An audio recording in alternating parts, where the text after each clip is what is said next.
What happens when an innocent moment reveals unspoken emotions and hidden desires? As boundaries are tested and decisions loom, one family must confront the fragile balance between love, loyalty, and the pull of something forbidden. How will this tangled web of emotions unravel? Before we dive into this emotional journey, make sure to subscribe for more captivating stories that explore the complexities of relationships. And let me know in the comments where you're watching from. I'd love to hear your thought. That thought alone was enough to send a chill down my spine. I told myself I had imagined it, that my overactive mind was twisting a harmless moment into something it wasn't. But the memory of his hand brushing against my lower back as he helped with the zipper felt too real, too deliberate. I stood there, staring at my reflection in the mirror, the red satin dress clinging to my body like guilt, and tried to suppress the flush creeping up my neck. Ethan's footsteps faded down the hallway, leaving me in silence. The house was empty except for us. Greg, my husband, was away on another business trip, something that had become increasingly common in the past year. I could still hear Ethan's words, light, casual, as if they carried no weight. "You look beautiful, Sophia. Dad's a lucky guy." The compliment felt like a spark in a dry forest. The story goes back to how the day started. It had been a typical quiet Saturday morning. Greg had called briefly to let me know he'd landed safely in Chicago for his conference. I'd spent the early part of the day catching up on errands, trying to ignore the nagging loneliness that had settled into my chest. Ethan had been in his room most of the morning, headphones on, focused on whatever college project he was working on. It wasn't until late afternoon that we'd crossed paths. I was trying on dresses for a charity dinner Greg and I were supposed to attend next weekend. But now, with his plans to extend his trip, I wasn't even sure I'd go. The idea of showing up alone filled me with dread, and yet I couldn't shake the need to look my best. I'd slipped into the red dress when the zipper got stuck halfway up. "Ethan," I called out, my voice echoing through the house. I hadn't really expected him to answer, but a moment later he appeared in the doorway. "Feeling?" "Ha?" he asked, leaning casually against the frame. His dark hair was slightly messy, and there was a boyish charm to his crooked smile. "Could you help me with this?" I asked, gesturing to my back. His eyes flickered to the exposed zipper, then back to my face. There was a moment of hesitation before he stepped into the room.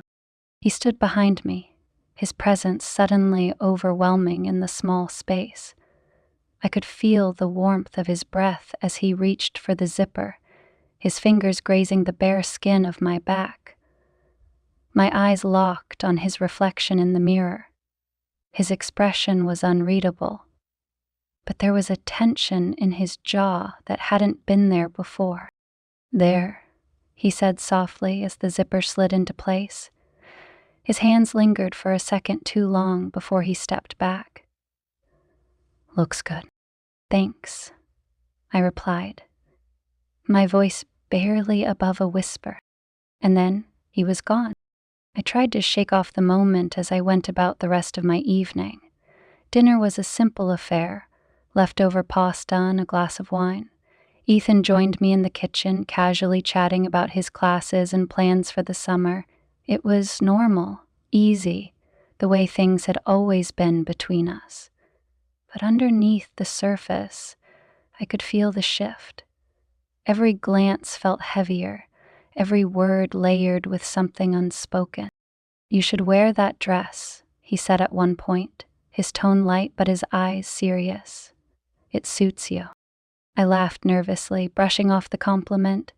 "I don't even know if I'm going to the event anymore." "Why not?" "Your dad might not make it back in time." Ethan shrugged, leaning against the counter.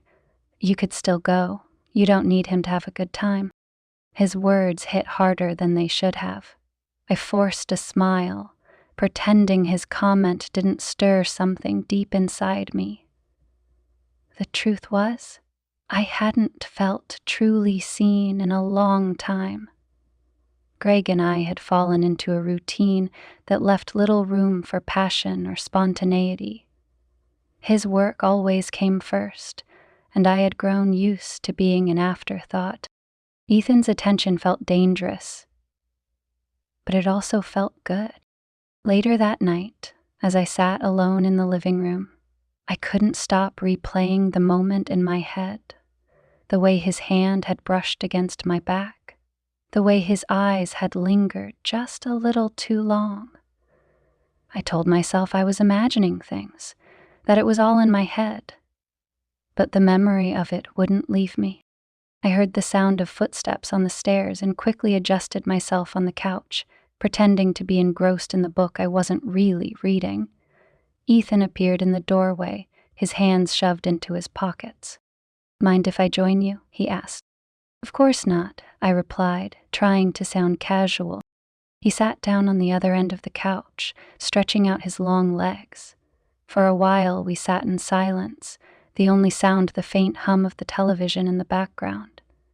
But the air between us was anything but quiet. "I don't get to see you like this often," he said suddenly, breaking the silence. "Relax." I glanced at him, surprised. "What do you mean?" He shrugged, his gaze fixed on the ceiling. "You're always busy, always doing something. It's nice to see you just here." I didn't know how to respond. The honesty in his voice caught me off guard. "Well, I guess I don't get many chances to relax," I said finally. He exhibited the composure required. "You should, though. You deserve to." The words hung in the air between us, heavy and charged. I could feel my pulse quicken, but I forced myself to stay still. This was dangerous territory, and I wasn't sure I trusted myself to navigate it. "I should probably get to bed," I said abruptly, standing up. "It's been a long day." Ethan looked up at me, his expression unreadable. "Good night, Sophia." "Good night, Ethan," I replied, my voice unsteady. As I climbed the stairs, I could feel his eyes on me, and for the first time in years, I felt alive. The next morning, I woke up with a strange mix of relief and dread. Relief that the intensity of the previous evening had passed without incident, but dread because I knew something had changed. The dynamic between Ethan and me had shifted, and no matter how much I tried to ignore it, the memory of his words, his gaze, and his touch lingered like a shadow I couldn't shake. Eventually, Greg called while I was making coffee. His voice was cheerful, as if he had no idea his absence was carving a deeper void in our marriage. "How's everything at home?" I asked. "Fine," I replied, forcing a smile even though he couldn't see it. "Ethan and I are holding down the fort." "Good to hear. I'll be back by Friday, hopefully in time for the event." "That's great," I said, hoping my enthusiasm sounded genuine. The truth was, I wasn't sure if I wanted him to come back or if I needed more time to figure out what was happening inside me. After the call, I found myself wandering into the living room where Ethan was sprawled on the couch, headphones on, his laptop balanced on his knees. He looked up as I entered, pulling one earbud out. "Morning," he said, his voice still thick with sleep. "Morning," I replied, holding up the coffee pot. "Want some?" "Sure." He closed his laptop and followed me into the kitchen. As I poured 2 mugs, I felt the weight of his presence behind me, the same magnetic pull I'd been trying to ignore. "Did you sleep okay?" he asked, leaning against the counter. Larry, "Yeah," I said, though my restless dreams told a different story. "You?" "Not really."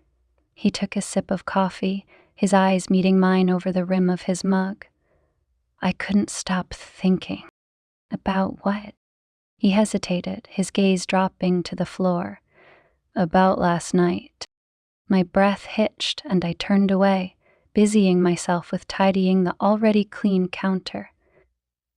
Ethan, I think we should talk about. I leaned in. I know, he interrupted, his voice soft but firm. And I'm sorry if I made you uncomfortable. I didn't mean to. You didn't, I said quickly, too quickly. It's just complicated. It doesn't have to be. His words hung in the air, and I felt the ground beneath me shift. When I turned to face him, his expression was earnest, his blue eyes filled with something I couldn't name, but felt down to my core. Ethan, I began, but he took a step closer, and my words faltered. I know this is wrong, he said, his voice barely above a whisper, but I can't stop how I feel. The room felt smaller, the air thicker. I could feel my heart pounding in my chest as I struggled to find the right words. This was dangerous territory, and I knew that crossing the line would change everything. But the way he was looking at me, like I was the only thing in the world that mattered, made it hard to think straight. I watched him closely. You don't know what you're saying, I finally managed, my voice shaky. This is just a phase. You're young, and this isn't a phase, he cut in, his tone resolute. I've felt this way for a long time, His admission hit me like a tidal wave, sweeping away the fragile barriers I'd been clinging to. I opened my mouth to respond, but no words came out. Instead, I turned and walked out of the kitchen, leaving my coffee untouched and my thoughts in chaos. The day passed in a haze. I threw myself into cleaning, organizing, and anything else that could distract me from the storm raging inside. Ethan stayed in his room for most of the afternoon, and I told myself it was for the best. But as the sun began to set, I found myself standing outside his door, my hand hovering over the doorknob. Before I could talk myself out of it, I knocked lightly. Ethan? Yeah. His voice was muffled but steady. Can we talk? The door opened and he stepped aside to let me in. His room was surprisingly tidy, the faint scent of his cologne lingering in the air. He gestured for me to sit on the edge of his bed while he pulled a chair from his desk. I hesitated, searching for the right words. I need to set some boundaries. Boundaries, he repeated, a hint of disappointment in his voice. Okay. Whatever this is, it can't happen, I said, my voice trembling. It's not fair to Greg, and it's not fair to you. Fair? He leaned forward, his elbows resting on his knees. You think this is about being fair? Do you think I want to feel this way? To want someone I can't have? His words sliced through me, and for a moment all I could do was stare at him. The raw honesty in his voice, the vulnerability in his eyes made it impossible to look away. I'm sorry, I whispered, tears welling in my eyes. I never meant to hurt you. You're not hurting me, he said, his voice softening. But I need you to be honest with me. Do you feel anything? Or is this all in my head? My heart ached at the pain in his voice, and I knew I couldn't lie, but the truth felt like a betrayal. I don't know, I admitted, my voice barely audible. I'm so confused. You will be safe. Now come up. I lifted my hands, pointing to the ring he wore on his finger. Ethan stood, running a hand through his hair in frustration. I don't want to make things harder for you, Sophia, but I can't keep pretending this isn't real. I stood as well, my legs unsteady beneath me. It doesn't matter if it's real, I said, trying to sound resolute. It can't happen. He took a step closer, and I felt the air shift between us. You keep saying that, but I don't think you believe it." Before I could respond, he reached out and gently cupped my face in his hands. His touch was warm, his thumbs brushing away the tears I hadn't realized were falling. "Tell me to stop," he said, his voice barely above a whisper. "And I will." I opened my mouth to speak, but no words came out. Instead, I closed my eyes, and for a fleeting moment, I let myself feel the pull that had been building between us.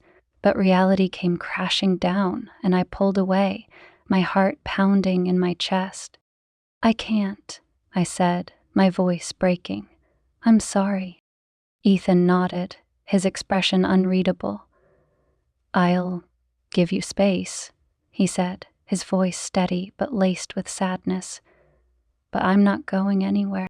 As I left his room, I felt a mix of relief and regret.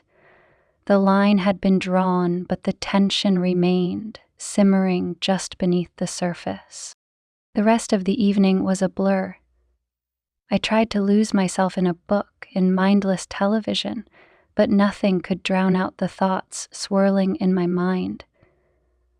When I finally climbed into bed, the emptiness beside me was more palpable than ever. The next morning, Ethan was gone. He left a note on the kitchen counter, saying he needed some time to clear his head and that he'd be back in a few days. Relief washed over me, but it was quickly replaced by a hollow ache I couldn't explain. For the next 2 days, I tried to convince myself that his absence was a good thing, that it would help me regain control of my emotions. But instead, I found myself missing him, replaying our conversations, and wondering if I'd made the right choice.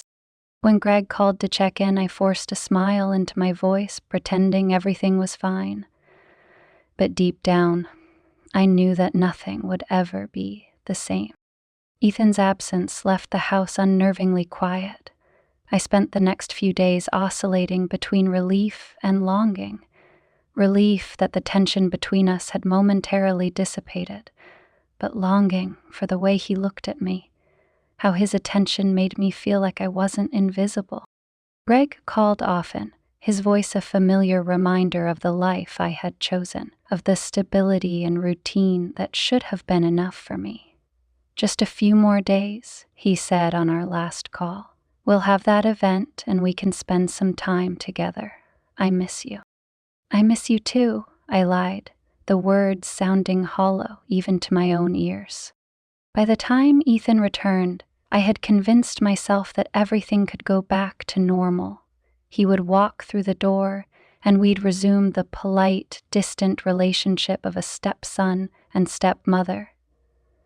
But the moment he stepped inside, I knew that wasn't going to happen. "Hey," he said, dropping his bag by the door. His eyes found mine instantly, and the unspoken tension crackled between us like static electricity. "Hey," I replied, forcing a smile. "How was your trip?" "Good," he said, though his tone was neutral. He stepped closer, and I could feel the heat of his presence. "Did you miss me?" His question caught me off guard, and I laughed nervously, turning away to busy myself with arranging some imaginary clutter on the counter. "Of course. The house was too quiet without you." "That's not what I meant," he said, his voice softer, more serious. I froze, my hands gripping the edge of the counter. "Ethan," I said, my tone a warning. "We can't." "I know," he interrupted, stepping closer. "You've made that clear, but I need you to know something." I turned to face him, my heart pounding in my chest.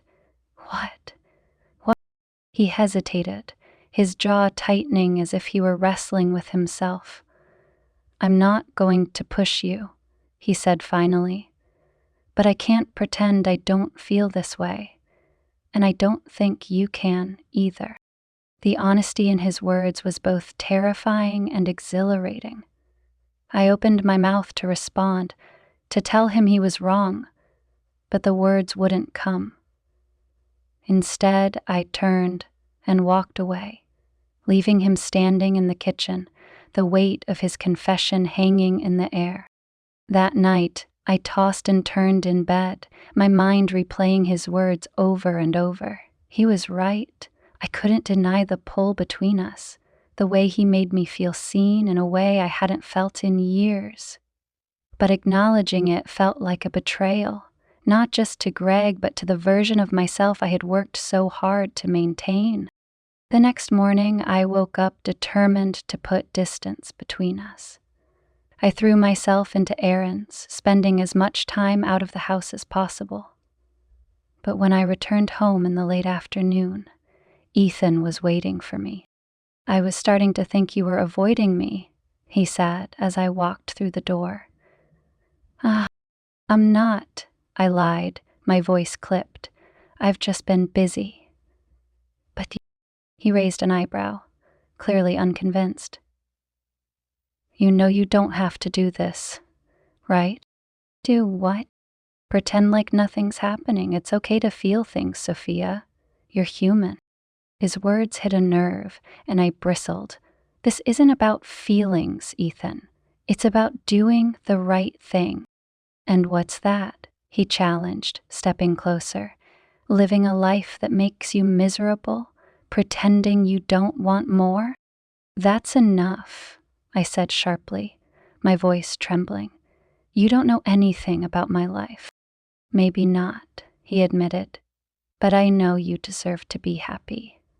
And I don't think you are." His words stayed with me long after he walked away. That night, as I sat alone in the living room, I found myself questioning everything. Was I happy? Or had I simply convinced myself that this was the life I was supposed to want? When Ethan appeared in the doorway, I didn't look up. "I don't want to fight," he said softly, his voice cutting through the silence. I want to understand." "I understand what?" "You," he said, taking a seat on the couch across from me. "What you're thinking, what you're feeling." "I don't even know what I'm feeling," I admitted, the confession tumbling out before I could stop it. "This isn't something I ever wanted." "But it's here," he said, his voice gentle but insistent. "And ignoring it isn't going to make it go away." I looked at him then, really looked at him. The vulnerability in his eyes, the way he was baring his soul, made it impossible to dismiss him. "I'm scared," I said finally, my voice barely above a whisper. "Of what?" "Of ruining everything. Of losing Greg. Of becoming someone I don't recognize." "You're not going to lose yourself," he said, leaning forward. "And I'm not asking you to make a decision right now. I just need you to be honest with me." For the first time, I let my guard down. I told him about the loneliness, the way Greg's absence had made me feel invisible. I admitted how his attention, his presence, had awakened something in me that I thought was long gone. And as I spoke, I felt a weight lifting from my shoulders, even as a new weight settled in my chest. When I finished, Ethan reached out and took my hand, his touch warm and steady. "You don't have to go through this alone," he said. "Whatever happens, I'm here." The sincerity in his voice brought tears to my eyes, and for a moment I let myself believe that things could be different. But as the reality of our situation set in, the fear returned, stronger than ever. "I can't," I said, pulling my hand away. "I'm sorry." Ethan nodded, his expression filled with both understanding and sadness. "I'll give you space," he said, "but I'm not giving up on you." As he left the room, I felt a pang of regret, but I knew I couldn't let myself go down this path, no matter how tempting it was. The next few days passed in a blur of avoidance and unspoken tension. Ethan kept his promise, giving me space but never straying too far. And while I appreciated his restraint, it did little to quiet the storm inside me. It stayed busy until I felt myself starting to rise. By the time Greg returned, the house felt like a pressure cooker ready to explode. I threw myself into preparing for the charity event, using it as a distraction from the turmoil in my heart. But when Ethan stepped out of his room, dressed in a crisp suit and ready to join us for the evening, I felt the air leave my lungs. "You look beautiful," he said, his eyes locking onto mine as I adjusted the strap of my dress. "Thank you," I said, my voice barely audible. "You clean up well yourself." Greg appeared then, oblivious to the charged moment between us. "Ready to go?" he asked, his tone cheerful. "Of course," I said, forcing a smile as I took his arm. But as we walked out the door, I couldn't shake the feeling that the night was going to change everything. The charity event was everything I had expected.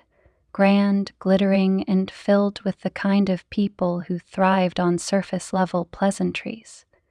Greg worked the room like a seasoned professional, shaking hands and laughing at jokes that weren't funny. I stayed by his side, smiling politely, but my thoughts were elsewhere. Specifically, they were on Ethan, who had taken up residence at the bar on the other side of the room. Every now and then I'd catch his eye, and the intensity of his gaze would send a shiver down my spine. He was watching me, his expression unreadable, but his presence felt like a magnetic pull. No matter how hard I tried to focus on Greg or the conversations around me, I couldn't ignore the fact that Ethan was there, a constant reminder of the storm brewing beneath the surface. "Excuse me for a moment," I said to Greg, my voice steady despite the turmoil inside. He nodded absent-mindedly, already engaged in a discussion about some upcoming merger. I made my way to the bar, my heart pounding with every step. Ethan saw me coming and turned slightly, giving me just enough space to join him without drawing attention. "Having fun?" he asked, his tone casual but his eyes sharp. "Not particularly," I admitted, signaling to the bartender for a glass of wine. "Greg seems to be enjoying himself, though." "He would," Ethan said with a hint of bitterness. "He's good at pretending everything's perfect." I glanced at him, surprised by the edge in his voice. "What's that supposed to mean?" "Nothing," he said quickly, shaking his head. "Forget I said anything." But I couldn't forget. His words lingered, adding another layer to the tension between us. I sipped my wine, trying to steady myself. "Ethan, we need to talk." "I thought we already did," he said, his voice low. "You made it pretty clear where you stand." "It's not that simple," I said, my voice barely above a whisper. "None of this is simple." He turned to face me fully then, his blue eyes piercing.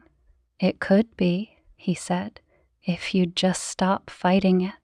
The weight of his words settled over me, and for a moment I felt the ground shift beneath my feet. But before I could respond, Greg's voice cut through the noise. "There you are," he said, appearing at my side with a smile that didn't quite reach his eyes. "I've been looking for you." I forced a smile, slipping seamlessly back into my role as the supportive wife.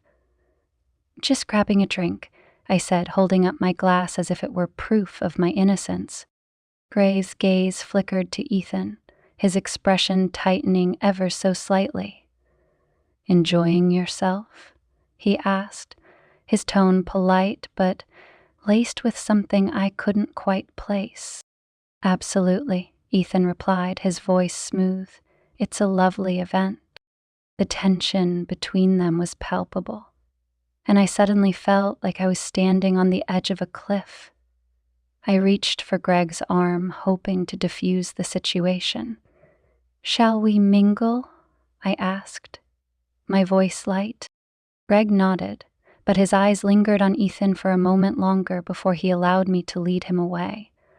As we moved back into the crowd, I could feel Ethan's gaze on my back, a burning reminder of everything I was trying to suppress. The rest of the evening passed in a blur. I stayed glued to Greg's side, desperate to avoid any more interactions with Ethan, but no matter how hard I tried, I couldn't shake the weight of his presence. By the time we returned home, I was emotionally exhausted, my carefully constructed facade barely holding together. Greg went straight to his office, mumbling something about emails he needed to send. I climbed the stairs to our bedroom, grateful for the chance to be alone. But when I reached the top of the stairs, I froze. Ethan was standing in the hallway, his hands shoved into his pockets, his expression unreadable. "Can we talk?" he asked, his voice low. I glanced toward Greg's office, my heart pounding. "Not here." Without another word, I turned and walked into the guest room at the end of the hall. Ethan followed, closing the door softly behind him. The air in the room felt heavy, charged, with everything we hadn't said. "What are you doing?" I asked, my voice trembling. "Greg is just downstairs." "Oh, I know," he said, stepping closer. "But I couldn't wait anymore. I need to know, Sophia. Do you feel anything for me? Or am I just imagining this?" He closed the distance between us and pressed his forehead to mine. His question hit me like a punch to the gut, and for a moment I couldn't breathe. "Ethan, don't lie to me," he said, his voice cracking. "I can't take it." I looked at him then, really looked at him. The vulnerability in his eyes, the way he was baring his soul, made it impossible to lie. "I do," I admitted, my voice barely above a whisper. "But it doesn't matter. It can't happen." His expression shifted, a mix of relief and heartbreak. "Why not?" he asked, his voice desperate. "Why are you so afraid to let yourself be happy?" "Because it's wrong," I said, tears streaming down my face. "Because if Greg ever found out, it would destroy everything." "And what about you?" he asked, stepping closer. "What about what you want? Don't you think you deserve to be happy too?" His words cut through me, leaving me raw and exposed. I wanted to tell him he was wrong, that my happiness didn't matter, but the truth was, I wasn't sure I believed that anymore. "I can't," I said, my voice breaking. "I'm sorry, Ethan."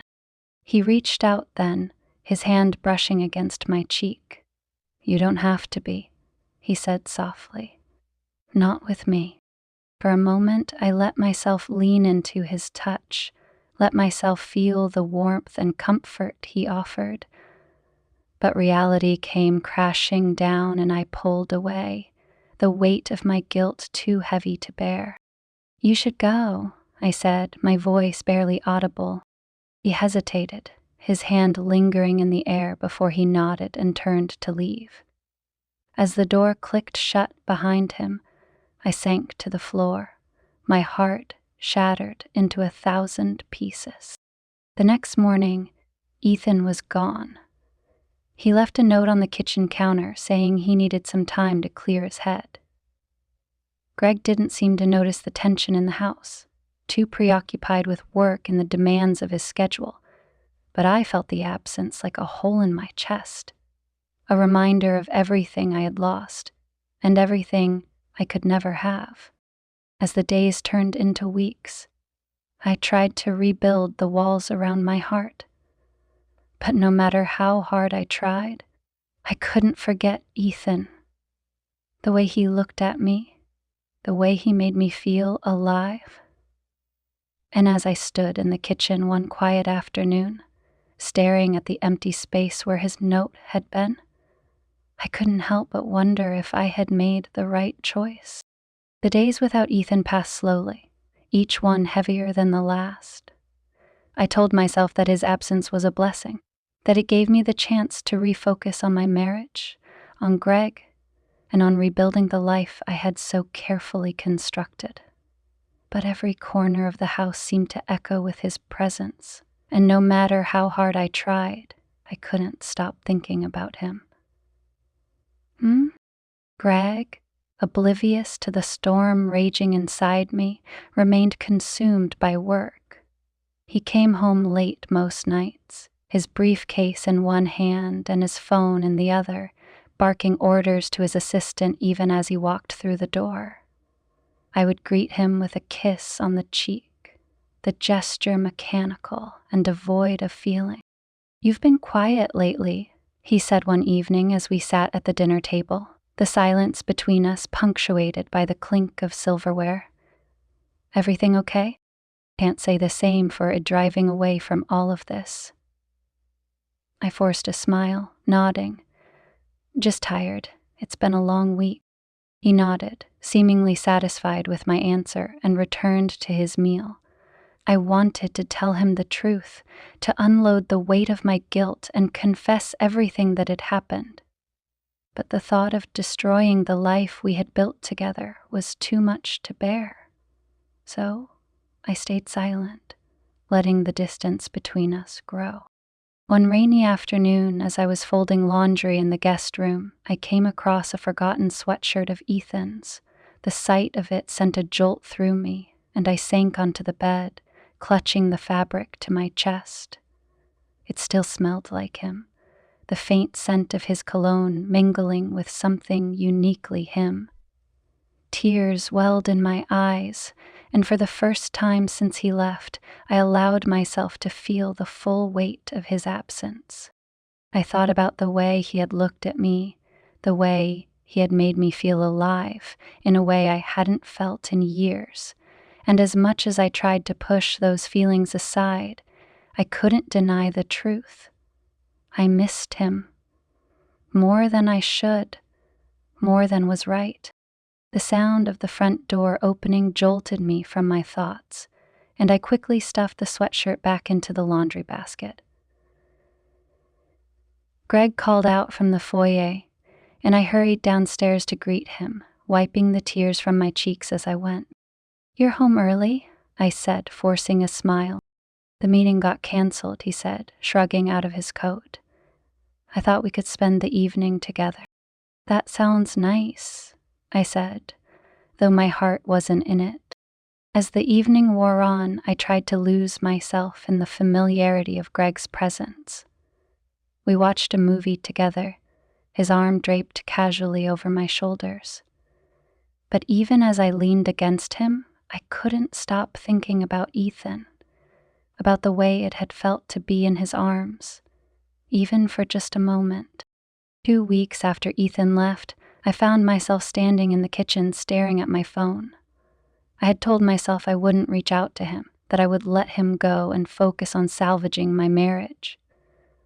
But the ache in my chest had become unbearable, and before I could talk myself out of it, I typed out a message. "I hope you are doing okay." I stared at the screen, my finger hovering over the send button. It felt like crossing a line, but in my heart, I knew I already had. With a deep breath, I pressed send and set the phone down, my heart pounding as I waited for a response. Minutes felt like hours, and just as I was about to give up hope, my phone buzzed. His reply was simple, but it sent a wave of relief crashing over me. "I'm okay. How are you?" I hesitated, unsure how to answer, but the truth spilled out before I could stop it. Feeling grounded. "I miss you." There was a long pause before his reply came through. "I miss you too." The days that followed were a blur of stolen moments and secret messages. Ethan and I texted often, our conversations a lifeline that kept me tethered to the part of myself I had tried so hard to bury. He told me about his classes, his friends, and the things he was doing to keep himself busy. I told him about the mundane details of my days, leaving out the parts that involved Greg. It wasn't much, but it was enough to remind me of the connection we had shared, and enough to make me question everything. One evening, as Greg worked late in his office, my phone buzzed with a message from Ethan. "Can we talk?" My heart raced as I typed out my response. "Yeah, now," he replied. "I'm outside." I froze, my mind racing. I hadn't seen him since he left, and the thought of facing him now filled me with equal parts fear and longing. But before I could second-guess myself, I slipped on my coat and stepped outside. The park at night was silent, along with the silent haze and thickened sunlight. Ethan was leaning against his car, his hands shoved into his pockets. He looked up as I approached, and the sight of him took my breath away. For a moment, we just stood there, the silence between us heavy with everything we wanted to say, but couldn't. "I shouldn't be here," he said finally, his voice low. "But I had to see you." I nodded, my throat too tight to speak. "I've tried to move on," he continued, his eyes locking onto mine. "But I can't. You're all I think about. Sophia." His words sent a shiver down my spine, and I felt my resolve crumbling. "Ethan, this is wrong," he finished, stepping closer. "I know, but it doesn't change how I feel." The space between us disappeared, and before I could stop myself, I reached out, my hand brushing against his. The connection sent a jolt through me, and for a moment, all I could think about was how right it felt, despite everything. "I can't keep doing this," I whispered, tears streaming down my face. "I'm breaking apart." "You're not alone," he said, his voice steady. "I'm here. Whatever happens, I'm here." As I stood there, torn between the life I had built and the feelings I couldn't deny, I realized there were no easy answers. No matter what choice I made, someone would get hurt. And as much as I wanted to believe I could have it all, the reality was far more complicated. "I need time," I said finally, my voice trembling.